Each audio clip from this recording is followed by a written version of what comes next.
नमस्कार स्टूडेंट्स, स्वागत है आप सभी का यूजीसी नेट गुरुकुल के इस ऑनलाइन प्लेटफॉर्म पर।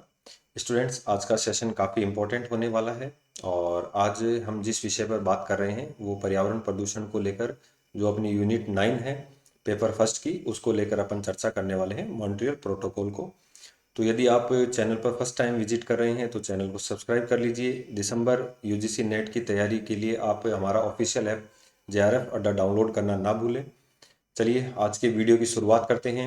जो यूनिट 9 है लोक विकास और पर्यावरण, इसके कुछ PYQ के क्वेश्चंस आप लोगों को वीडियोस के माध्यम से चैनल पर मिल जाएंगे। आज का जो अपना टॉपिक है मॉन्ट्रियल प्रोटोकॉल, जो अंतर्राष्ट्रीय संधि और समझौते हुए हैं। तो बात करते हैं कि क्या है मॉन्ट्रियल प्रोटोकॉल। तो देखिए, मुख्य रूप से जो मॉन्ट्रियल प्रोटोकॉल है वो ओजोन परत को बचाने के लिए हुआ था। मॉन्ट्रियल प्रोटोकॉल ओजोन परत के क्षरण को बचाने के लिए हुआ था, ये ध्यान रखना आप। तो ये जो हुआ था ये 16 सितंबर 1987 को हुआ था। 16 सितंबर 1987 को हुआ था और 1 जनवरी 1989 को 1 जनवरी 1989 को ये समझौता लागू हो गया था। तो ये फैक्ट्स आप लोगों को ध्यान रखना है। और भारत द्वारा 1992 पर इस समझौते पर हस्ताक्षर किए गए थे और ये एकमात्र अंतर्राष्ट्रीय समझौता है जो सर्वाधिक सफल रहा है, ये भी ध्यान रखना।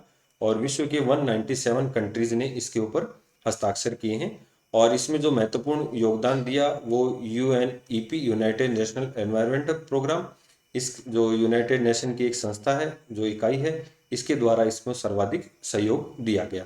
तो ये फैक्ट्स अपने को ध्यान रखने हैं कि मॉन्ट्रियल प्रोटोकॉल का जो संबंध है वो किससे है, वो ओजोन परत की क्षरण को रोकने के लिए है। 16 सितंबर 1987 को ये समझौता हुआ था और 1 जनवरी 1989 को ये समझौता लागू हो गया और भारत ने इसके ऊपर हस्ताक्षर किए थे, ये 1992 में किया था। 197 कंट्रीज ने इसके ऊपर जो है हस्ताक्षर किए हैं। एकमात्र ऐसा समझौता है जिसपे पूरे विश्व की सहमति बनी है। अगर हम बात करें तो इसमें जो P5 कंट्रीज हैं, जो यूनाइटेड नेशन के स्थायी सदस्य हैं सुरक्षा परिषद के, इनको टारगेट दिया गया कि आप 2000 तक जो इस परत में नुकसान पहुंचा रहे हैं उनका जो उत्पादन है वो कम करेंगे और जो अन्य कंट्रीज हैं उनको 2010 तक का इसमें टाइम दिया गया। इसी के साथ अपन एक किगाली जो समझौता है वो भी पढ़ेंगे, ये भी काफी इंपॉर्टेंट है, हाल ही में हुआ है और इसकी डिटेल से अपन चर्चा करेंगे।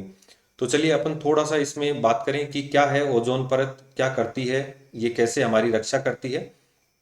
तो देखिए, आप लोगों ने एक टॉपिक कभी पढ़ा हो या आपने कभी चश्मा खरीदा हो तो उसमें आप लोग चश्मे के ऊपर लिखा हुआ देखते हैं यूवी। तो ये होती है अल्ट्रावायलेट किरणें। अल्ट्रावायलेट किरणें या रेज जो सूर्य से आने वाली होती हैं और इनको एक परत द्वारा रोका जाता है जिसे अपन ओजोन परत कहते हैं, जिसे अपन ओजोन परत कहते हैं। तो इसका जो रासायनिक सूत्र है वो O3 है, ध्यान रखना। ऑक्सीजन के 3 अणु मिलकर किसका निर्माण करते हैं, ओजोन गैस का निर्माण करते हैं।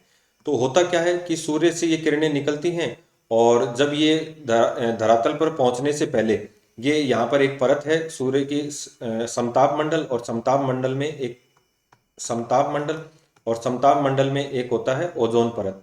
इसी में बनी हुई है ओजोन परत। ये ओजोन परत क्या करती है कि सूर्य से आने वाली इन अल्ट्रावायलेट किरणों को रोक लेती है। लेकिन अभी हाल ही में क्या हुआ कि अनेक गैसें थी जिनके प्रभाव के कारण ओजोन परत में छिद्र हो गया और ये अल्ट्रावायलेट किरणें धरातल से सीधी आने लगी, जिससे अनेक प्रकार के जो कैंसर हैं या हम बात करें त्वचा संबंधी रोग हैं, ये अनेक जो हैं इनका विकास हुआ या ये तेजी से फैलने लगे, यानी कि मानव स्वास्थ्य पर इनका प्रतिकूल प्रभाव पड़ने लगा। कैंसर को बढ़ावा दिया और त्वचा संबंधी रोग बढ़ने लगे। तो अब पूरे विश्व का ध्यान खींचा जब जो अंटार्कटिका महाद्वीप है इसके ऊपर जो शोध हुआ था, इसमें पता लगा कि ओजोन परत में छिद्र हो चुका है और जिसके कारण ये अल्ट्रावायलेट किरणें डायरेक्ट पृथ्वी पर पहुंच रही हैं। तो इसको लेकर जो पहले तो इसके कारण तलाशे गए, तो कारणों में कुछ गैसें थी जो भारी गैसें थी, CFC क्लोरोफ्लोरोकार्बन, हाइड्रोक्लोरोफ्लोरोकार्बन और हेलिन गैस और नाइट्रोजन ऑक्साइड। ये गैसें क्या कर रही हैं, ये जो है वो इसको नुकसान पहुंचा रही हैं। ऐसी स्थिति में ये टारगेट दिया गया कि CFC के उत्पादन को पूर्ण रूप से बंद कर देना है। अब एक्चुअल में CFC होता क्या है, क्लोरोफ्लोरोकार्बन, ये एक शीतलक गैस है। शीतलक गैस है जो किसी वस्तु को ठंडा करने के काम आती है। इसका प्रयोग आप AC, फ्रिज, रेफ्रिजरेटर और अनेक शीतलक जो होते हैं उनमें किया जाता है। तो इसका जो उपयोग है वो पूरी तरीके से क्या करना है, अपने को बंद करना है। इसी को लेकर 16 सितंबर को एक समझौता हुआ और 16 सितंबर को प्रतिवर्ष इस उपलक्ष्य में ओजोन दिवस मनाया जाता है। 16 सितंबर को प्रतिवर्ष ओजोन दिवस मनाया जाता है और ओजोन दिवस की प्रतिवर्ष अलग थीम रहती है। तो इसके ऊपर एक अपन ने शॉर्ट वीडियो बनाया है कि 2025 की जो थीम है शॉर्ट वो क्या है। तो उम्मीद कर रहा हूँ आप लोगों को ये समझ में आ रहा होगा कि वास्तव में कि ओजोन परत कितनी इंपॉर्टेंट है। अब इसको लेकर अलग अलग संधि समझौते हुए, तो उसमें जो प्रमुख समझौता था वो प्रोटोकॉल जो हुआ था वो अपन ने बात की। और इसके अलावा अपन जो बात कर रहे हैं वो कुछ और जो इसके जो शर्तें हैं, किस क्या क्या इसके प्रोग्राम्स हैं, उसको लेकर अपन चर्चा कर लेते हैं। तो देखिए इसको लेकर जो था मॉन्ट्रियल प्रोटोकॉल को लेकर, इसमें एक पक्षीय कोष का निर्माण किया गया, यानी कि आर्थिक कोष का निर्माण किया गया और 1991 में संधि के अनुच्छेद 10 के अंतर्गत इसकी स्थापना की गई। अभी इसके ऊपर एक क्वेश्चन भी पूछा गया है कि जिस इसमें क्या था, इस कोष का उद्देश्य मॉन्ट्रियल प्रोटोकॉल के उन विकासशील पक्षकारों को वित्तीय और तकनीकी सहायता प्रदान करना है जिनका वार्षिक प्रति व्यक्ति ओडीएस उपभोग और उत्पादन 0.3 किलोग्राम से कम है, ताकि प्रोटोकॉल के नियंत्रण उपायों की अनुपालना सुनिश्चित की जा सके। तो ये ध्यान रखना, अभी अपन जब इसके वो क्वेश्चन सोल्व करेंगे तो उसमें ये क्वेश्चन आएगा कि कितने किलोग्राम तक ये कम करने का निर्धारण किया गया है। तो 0.3 किलोग्राम विकासशील देशों के लिए। और इसके क्रियान्वयन की कितनी एजेंसियां हैं, तो 4 अंतर्राष्ट्रीय एजेंसियां हैं। तो इसमें संयुक्त राष्ट्र पर्यावरण कार्यक्रम है यूएनईपी, संयुक्त राष्ट्र विकास कार्यक्रम यूएनडीपी, संयुक्त राष्ट्र औद्योगिक विकास संगठन और विश्व बैंक इसमें सहयोग कर रहा है। और इसमें और तो कोई इंपॉर्टेंट चीज नहीं है। आगे अपन बात करें कि मॉन्ट्रियल प्रोटोकॉल में एक संशोधन किया गया और इसके तहत पहले जो सीएफसी था उसको पूर्ण रूप से नियंत्रित करना था और अब धीरे धीरे हाइड्रोक्लोरोफ्लोरोकार्बन को नियंत्रित करना है। तो देखिए अपन बात करें इसके ऊपर कि ये HCFC को चरणबद्ध तरीके से समाप्त करना है। ये मॉन्ट्रियल प्रोटोकॉल में संशोधन हुआ। तो देखिए हाइड्रोक्लोरोफ्लोरोकार्बन, पहले क्लोरोफ्लोरोकार्बन थी जिनके उपयोग दुनिया भर में प्रशीतन यानी कि चीजों को ठंडा करने में, एयर कंडीशन और फोम में उपयोग किया जाता था। लेकिन ओजोन परत के नष्ट करने के कारण मॉन्ट्रियल प्रोटोकॉल के तहत इसे चरणबद्ध समाप्त किया जा रहा है। तो देखिए जो HCFC है ये शक्तिशाली और ग्रीन हाउस गैस है और इसके इस्तेमाल को ग्लोबल वार्मिंग के लिए भी जिम्मेदार ठहराया गया है। तो अभी क्या हुआ कि पृथ्वी की जलवायु को होने वाले संभावित लाभों को पहचानते हुए सितंबर 2007 में सभी पक्षों ने चरणबद्ध तरीके से इसे समाप्त करने के लिए कार्यक्रम में तेजी लाने का निर्णय किया है। तो अनुच्छेद 5 वाले देश जो विकसित राष्ट्र हैं और इन्होंने चरणबद्ध तरीके से अभी पूरा जोर दिया हुआ है इसको समाप्त करने के लिए। नेक्स्ट अपन बात करें कि जो किंगाली संशोधन हुआ है जो अभी हाल ही में हुआ है, जिसमें सभी राष्ट्रों ने लगभग अपनी सहमति दे दी है। तो अपन ये क्वेश्चन पूछता भी है कि व्हाट इज द किगाली संशोधन क्या है। तो जो मॉन्ट्रियल प्रोटोकॉल हुआ था इसके अंदर 2016 में एक संशोधन किया गया।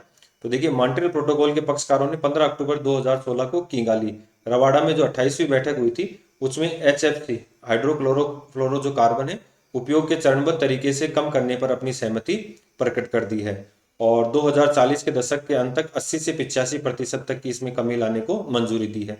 तो अभी क्वेश्चन पूछ ले तो इसका टारगेट क्या है, 2040 यहाँ पर ध्यान रखना टारगेट है। विकसित देशों द्वारा पहली कटौती 2019 में अपेक्षित है और विकासशील देशों द्वारा इसमें 2024 में कटौती अपेक्षित है।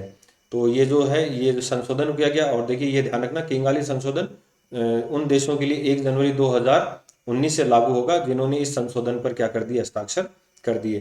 तो ये इंपॉर्टेंट है, किगाली संशोधन कब लागू हुआ है, तो ये अपने को ध्यान रखना है 1 जनवरी 2019 सॉरी 1 जनवरी 2019 को ये समझौता लागू हो जाएगा जो देश इसके ऊपर हस्ताक्षर करेंगे। तो ये काफी इंपॉर्टेंट है दोनों, किगाली समझौता और मॉन्ट्रियल प्रोटोकॉल। नेक्स्ट अपन बात करें कि ये देखिए the path of Kigali HFC face down timeline. तो 2019 पे हस्ताक्षर है, 2030, 2033 और 2047 इसके लिए फाइनल डिसाइड किया गया है। नेक्स्ट अपन बात करें जो मॉन्ट्रियल प्रोटोकॉल है ये क्या कर रहा है, ये कंट्रीब्यूट अलग अलग चीज़ों में कर रहा है। जो सस्टेनेबल डेवलपमेंट गोल्स थे, जो 17 जो गोल्स थे जो निर्धारित किए गए थे 2015 से 2030 तक इनको टारगेट किया गया था प्राप्त करने के लिए। तो उसमें गरीबी हटाने के लिए जीरो हंगर है, ठीक है, गुड हेल्थ है, जेंडर इक्वलिटी है और डेवलपमेंट वर्क है, एजुकेशन ग्रोथ है। तो ऐसे जो 9वां, 11वां, 13वां और जो 17वां जो इनका उद्देश्य है इसमें भी ये काम कर रहा है। तो ये मॉन्ट्रियल प्रोटोकॉल काफ़ी इंपॉर्टेंट है। इसी को संबंध में अपना जो नेक्स्ट वीडियो है वो अपन इसके ऑब्जेक्टिव क्वेश्चंस को लेकर सोल्व करेंगे। तो उम्मीद करते हैं आज का वीडियो काफ़ी इंपॉर्टेंट रहा होगा। चैनल को सब्सक्राइब कीजिए और सेशन को शेयर जरूर कीजिए। आज के वीडियो में इतना ही। जुड़े रहिए UGC नेट गुरुकुल परिवार के साथ। धन्यवाद।